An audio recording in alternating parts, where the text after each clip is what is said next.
এই যে যারা টিকটকে ভিডিও দেখেন নিয়মিত, তারা এই ভিডিও মিস করবেন না, তাদের জন্য এই ভিডিওটা। তবে যারা কিনা টিকটকে ভিডিও দেখেন না, তাদের হিসাব আলাদা, তারা না দেখলেও চলবে।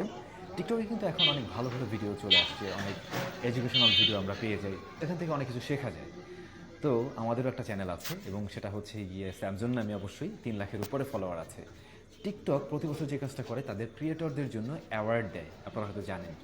তো এবছরে আমরা নমিনেটেড, এবং আমরা নমিনেটেড হয়েছি লার্ন অন টিকটক এই ক্যাটাগরিতে। টেক থাকলে আমি আরও বেশি খুশি হইতাম, সেক্ষেত্রে বাংলাদেশে আরও অনেক টেক চ্যানেল আছে, তারাও চলে আসতে পারতো।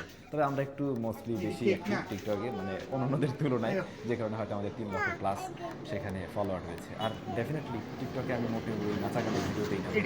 আমাদের এই যে এডুকেশনাল যে কন্টেন্ট রয়েছে বা রিভিউ টাইপ অথবা লার্ন, লার্নিং, এই ধরনের ভিডিওগুলোই দেওয়া হয় মোস্টলি। তো যারা আমাদের টিকটকে ফলো করেন, অবশ্যই ফলো করতে পারেন। আর রিকোয়েস্ট করবো, যারা টিকটক ফলো করেন বা টিকটক দেখেন, অ্যাকাউন্ট রয়েছে, সেক্ষেত্রে আমাদেরকে ভোট দিতে পারেন। সেক্ষেত্রে আপনার ভাই বা আমাদের স্যামজন পরিবার আরও একটা অ্যাওয়ার্ড জিতে নিতে পারে। তো যে কাজটা করতে হবে, আপনি প্রতিদিন একটা করে ভোট দিতে পারবেন। ভিডিও ডেসক্রিপশনে এবং প্রথম কমেন্টে আমি একটা লিঙ্ক দিয়ে দিচ্ছি, সরাসরি সেখান থেকে গিয়ে আপনি আমাদেরকে ভোট দিতে পারবেন বা আমাকে ভোট দিতে পারবেন। আশা করছি একসাথে আমরা অ্যাওয়ার্ডটা জিতেও নিতে পারি, যদি আপনারা সাথে থাকেন সেটা সম্ভব। আর হ্যাঁ, যারা টিকটকে নিয়মিত আছেন, যদি আমাদেরকে ফলো না করে থাকেন, ফলো করতেই পারেন চাইলে।